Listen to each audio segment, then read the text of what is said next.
Assalamualaikum warahmatullahi wabarakatuh. Perkenalkan, nama saya Muhammad Kiski Basyaki dengan NIM 2350501107111130. Absen 2 kelas C2. Di sini saya akan menjelaskan rangkaian tugas sosiologi peternakan dari pekan 1 hingga pekan 5. Jadi di sini tugas saya berjudul wabah penyakit mulut dan kuku atau PMK. Dan kasus ini telah menyerang di desa Klebuh, Kecamatan Praia Tengah. Terdapat sekitar 133 ekor hewan ternak yang terindikasi mengalami PMK. Saat ini sampel dari hewan-hewan tersebut telah dibawa ke laboratorium dan masih menunggu hasilnya. Kemudian melalui Komando Kepala Dinas Pertanian Kabupaten Lombok Tengah, saat ini bidang Kesmafet dan medik veteriner beserta para peternak sedang melakukan upaya penanganan dan pencegahan PMK. Wabah PMK dapat menyebabkan kerugian ekonomi yang sangat besar bagi peternak karena penurunan produksi susu dan daging, serta meningkatnya biaya pengobatan dan pencegahan. Wabah PMK disebabkan oleh virus dari genus Aptovirus. Virus ini sangat menular dan dapat menyebar dengan cepat di antara hewan berkuku belah seperti sapi, kerbau, kambing, dan domba. Selanjutnya, virus PMK dapat menyebar melalui berbagai cara, antara lain itu kontak langsung, kontak tidak langsung, lewat udara, atau produk hewan. Dan untuk mengatasi wabah PMK secara efektif diperlukan pendekatan yang komprehensif dan melibatkan berbagai pihak. Berikut adalah beberapa solusi yang dapat diterapkan. Yang pertama ada vaksinasi. Lalu yang kedua ada biosecurity, ada surveillance aktif, pemisahan hewan sakit, pengobatan, pemotongan hewan, pemusnahan bangkai, penyuluhan, keterlibatan masyarakat, koordinasi antar instansi, dukungan kebijakan, penggunaan sistem informasi geografis atau SIG, tes diagnostik cepat, dan yang terakhir faktor-faktor yang mempengaruhi keberhasilan pengendalian PMK yaitu kecepatan respon, ketersediaan sumber daya, keterlibatan masyarakat, dan kebijakan pemerintah yang mendukung. Selanjutnya di sini ada pihak-pihak yang terlibat. Yang pertama ada peternakan, yaitu kasus suspek penyakit mulut dan kuku atau PMK di Desa Klebu, Kecamatan Praia Tengah. Terdapat sekitar 133 ekor hewan ternak yang terindikasi mengalami PMK. Selanjutnya ada Kepala Dinas Pertanian. Jadi Kepala Dinas Pertanian ini harus memastikan koordinasi yang efektif di antara berbagai pihak terkait, kemudian menyebarluaskan informasi yang akurat dan terkini kepada peternak dan masyarakat tentang gejala, pencegahan, dan penanganan PMK. Kemudian ada masyarakat. Masyarakat ini mengalami kerugian dikarenakan sebanyak 133 ekor hewan ternak yang terindikasi mengalami PMK.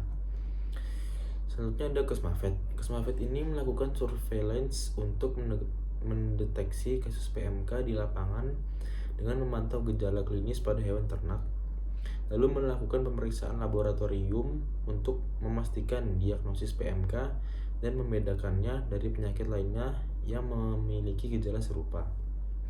Kemudian ada medik veteriner, memberikan vaksinasi kepada hewan yang berisiko untuk mencegah infeksi PMK, kemudian mengatur dan melaksanakan prosedur karantina untuk hewan yang baru datang dari luar daerah atau menunjukkan gejala infeksi untuk mencegah penyebaran penyakit. Selanjutnya ada interaksi kelompok sosial. Berdasarkan kasus peternakan di Indonesia yang dihadapi dalam berita tersebut, tipe kelompok yang berinteraksi cenderung mencerminkan Gesellschaft. Ini adalah tipe kelompok sosial yang terbentuk dari hubungan-hubungan formal dan rasional, di mana interaksi didasarkan pada tujuan-tujuan tertentu seperti ekonomi dan teknologi.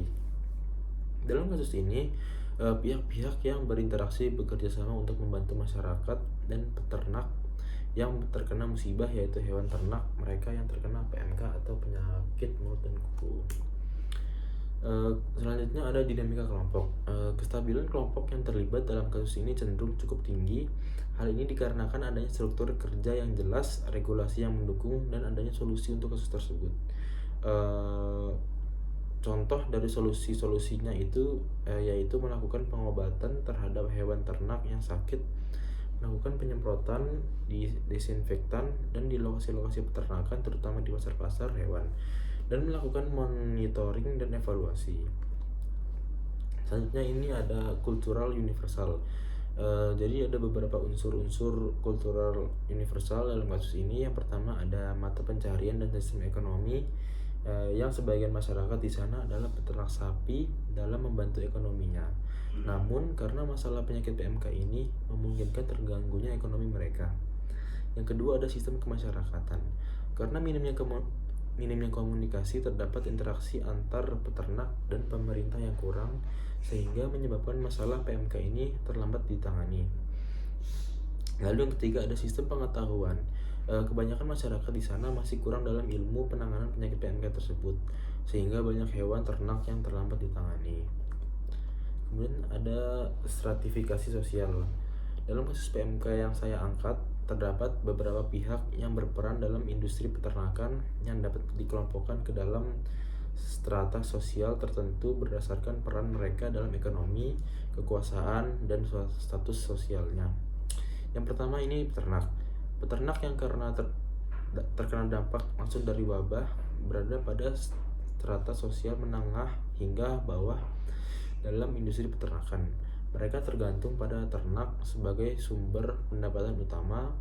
Mereka menempati strata sosial bawah karena kerentanan mereka terhadap perubahan ekonomi yang disebabkan oleh wabah. Yang kedua ada pemerintah dan dinas peternakan.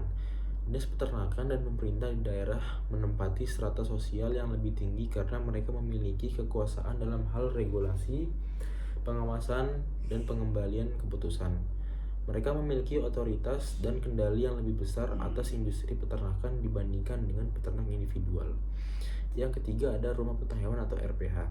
Rumah potong hewan sebagai institusi yang mengelola pemotongan hewan yang sakit juga menempati strata sosial menengah. Mereka merupakan bagian penting dalam rantai industri peternakan, namun peran mereka lebih teknis dan operasional, tetapi tidak memiliki pengaruh besar dalam regulasi atau kebijakan. Selanjutnya ada pedagang ternak dan importir. Pedagang ternak ini juga terutama yang terlibat dalam memasukkan ternak dari luar daerah tanpa pengecekan kesehatan yang ketat juga, menempati strata sosial menengah hingga tinggi. Mereka memiliki peran penting dalam distribusi dan perdagangan ternak. Namun seringkali tindakan mereka yang tidak bertanggung jawab menjadi salah satu faktor penyebaran wabah yang menurunkan status sosial mereka dalam pandangan publik. Selanjutnya ada social mobility. Yang pertama, penurunan mobilitas sosial peternak. Peternak yang terkena dampak PMK mengalami penurunan mobilitas secara ekonomi. Banyak peternak yang sebelumnya berada pada strata sosial menengah kini jatuh ke strata ekonomi yang lebih rendah akibat kerugian finansial. Yang kedua ada mobilitas sosial dari pemerintah dan dinas peternakan. Dinas peternakan dan pemerintah di daerah mungkin mengalami peningkatan mobilitas sosial jika mereka berhasil menangani wabah dengan baik. Sebaliknya, jika penanganan wabah dianggap tidak memadai, status sosial mereka dapat menurun di mata masyarakat karena dianggap gagal melindungi peternak dan mengelola wabah. Yang ketiga ada pedagang ternak. Pedagang ternak yang bertanggung jawab atas masuknya ternak tanpa pengecekan kesehatan bisa mengalami penurunan status sosial karena perannya dalam menyebarkan wabah. Namun mereka juga memiliki potensi untuk meningkatkan status mereka jika mereka dapat menunjukkan kepatuhan pada regulasi dan berperan dalam pengendalian wabah. Selanjutnya ada status dan peran nih. Yang pertama itu ada peternak yang berperan sebagai produsen utama ternak sangat terdampak oleh perubahan harga dan kesehatan hewan. Yang kedua ada pemerintah dan dinas peternakan yang memiliki peran otoritas tertinggi membuat kebijakan, mengawasi kesehatan hewan, dan menangani wabah. Selanjutnya ada rumah potong hewan atau RPH, berperan sebagai lembaga operasional yang memotong hewan sakit untuk mencegah penyebaran wabah. Yang terakhir ada pedagang ternak, berperan sebagai pendistribusi ternak antar daerah, berperan penting namun rentan terhadap pelanggaran regulasi. Di sini saya ada beberapa solusi dari perspektif sosiologi. Yang pertama ada penguatan komunikasi dan kolaborasi. Yang pertama ada forum dialog, media komunikasi efektif, penyuluhan intensif. Dan yang kedua ada peningkatan partisipasi masyarakat, yaitu ada beberapa pembentukan kelompok kerja dan program intensif.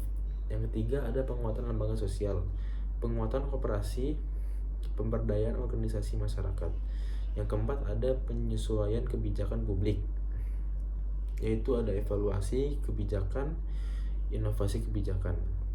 Dan yang terakhir ada peningkatan kesejahteraan peternak, yang ada program jaminan sosial dan diversifikasi usaha. Mungkin dari saya cukup, kurang lebihnya mohon maaf. Wassalamualaikum warahmatullahi wabarakatuh.